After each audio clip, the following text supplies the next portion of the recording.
ආයිබෝවන් මගේ YouTube channel එකට ඔයගලන්ව ආදරෙන් පිළිගන්නවා.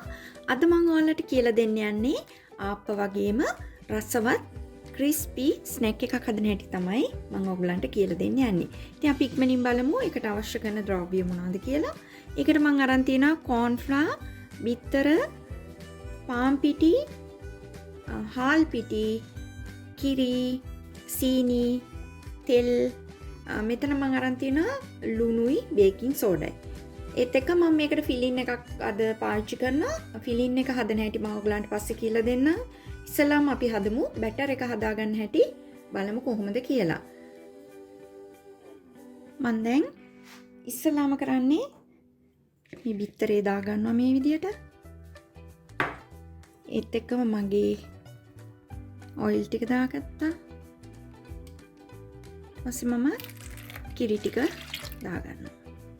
මම මේම විස්ක් එකකින් හොඳට මේක බිත්තරේ ගහගන්නවා. මේකට මම ඊට පස්සේ සීනි ටිකක් දාගන්නවා. සීනි ටික හොඳින් දියනකම් අපි මේක කම්ලම් කරගන්නවා. දැන් මම මේකට හාල් පිටි ටික එකතු කරගන්නවා. හොඳින් මිශ්‍ර කරගන්න. ඊට පස්සේ අපි මේකට පාන් පිටි ටික එකතු කරගන්නවා. ඊට පස්සේ අපි මේකට corn flour ටික එකතු කරගන්නවා. ඒකත් මේ විදිහටම හොඳට අපි කැට ඔක්කොම දිය වෙන්න මිශ්‍ර කරගමු. දැන් මේකට මම ලුණුයි බේකින් සෝඩායි එකතු කරගන්නවා. දැන් මම මේක පෙරා ගන්න යන්නේ.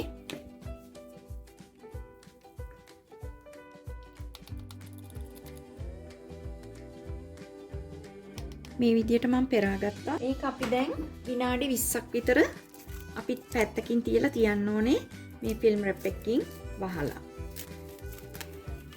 මම ඊට පස්සේ ඔයගලන්ට කියලා දෙන්නම් කොහොමද අපි මේක ඇතුළට දාන ෆිලින් එක හදාගන්නේ කියලා. මම බැටර් එක දැන් පිපෙන්න තිබ්බා. එතකොට මම අද මේකට ෆිලින් එකට මම අරන් තියනවා DESICCATED coconut. ඒත් එක්කම මම කජු පොඩිවට කපලා තියනවා. ඒත් එක්කම මේකේ මම අරන් තියන්නේ අද කැරමල් එක තමයි මම අරන් තියන්නේ MILKMAID එකේ.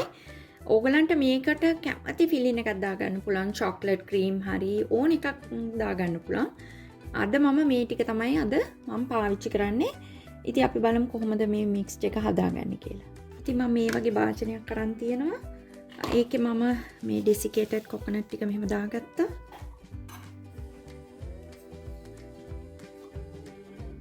කැරමල් එකෙන් ටිකක් මම මේ විදිහට දාගන්නවා.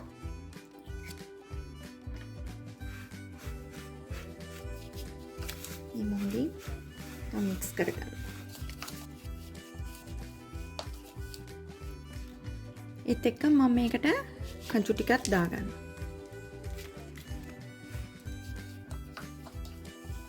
ඔයගලන්ට ඕන නම් මේකට බටර් චුට්ටකුත් දාගන්න පුළුවන්.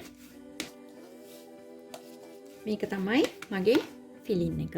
අපි දැන් බලමු විනාඩි 20කින් පස්සේ කොහොමද අපේ ස්නැක් එක හදාගන්නේ කියලා. මේක තමයි අපේ බැටර් එක. මේක ගොඩාක් කුකුත් නැහැ. මෙන්න මේ විදිහට තමයි තියෙන්න ඕනේ. ඉතින් අපි බලමු දැන් මේක කොහොමද හදාගන්නේ කියලා. මම අද මේ වගේ පොඩි සාස්පානක් තමයි අරන් තියෙන්නේ. ඉතින් අපි ඔන් කරගමු ලිප. ඉස්සෙල්ලා මේක පොඩ්ඩක් රත් වෙන්න තියලා ඊට පස්සේ අපි මේක අඩු ගින්දරේ තමයි කරන්න ඕනේ. අපි ලිප පොඩ්ඩක් රත් වෙන්න දෙමු. දැන් ලිප රත් වෙලා තියෙන්නේ. මම ඒ චුට්ටක් දැන් පොඩ්ඩක් අඩු කරගන්නවා. ඊට පස්සේ අපි මේ විදියට චුට්ටක් මෙහෙම කලවම් කරලා මේකට අපි මෙහෙම කරලා දාගන්න.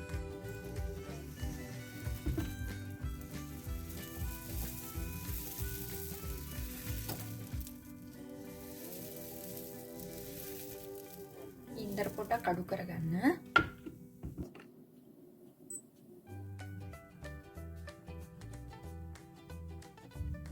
මේක චුට්ටක් අපි මේ විදියට පාට වැටිගෙන එනකොට අපි මේකෙන් ටිකක් මේ විදියට දාගන්න ඕනේ.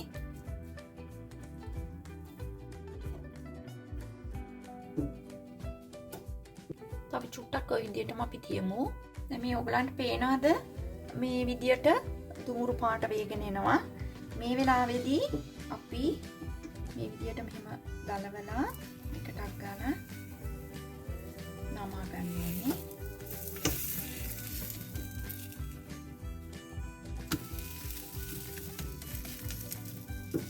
ඉන්දර ගොඩක් අඩු කරගන්න ඕනේ.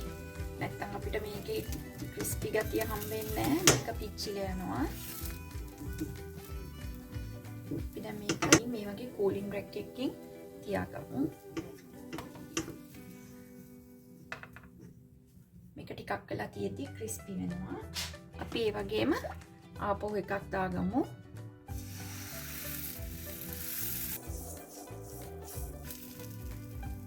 ඉස්සෙල්ලා වගේම මම මේකට ෆිලින් එක දාගත්තා.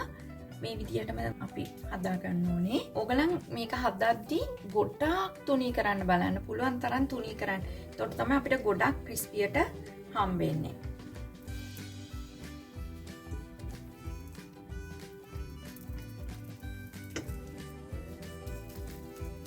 මේ විදිහට අපි විනාඩි කිහිපයක් තියමු.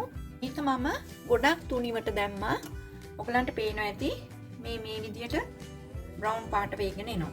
මේ වෙලාවේදී අපි මෙන්න මේ විදිහට ෆිලින් එක දාගමු.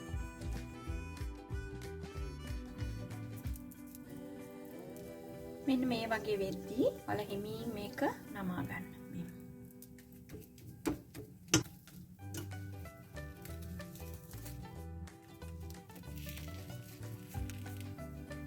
අපි තව එකක් බලමු. ඔයගලන්ට ඕන නම් මේ වගේ බටර් ටිකක් ගා ගන්නත් පුළුවන්.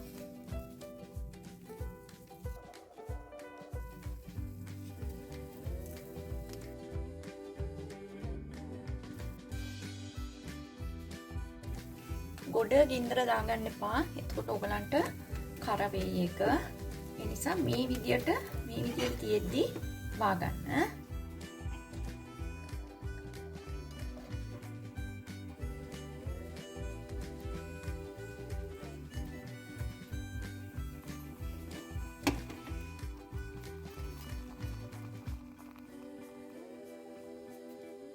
ඉතින් මේ මං හදාගත්ත ස්නැක් එක. ඉතින් මම දැන් මේක කෝපි එකක් එක්ක රස විඳින්න තමයි යන්නේ.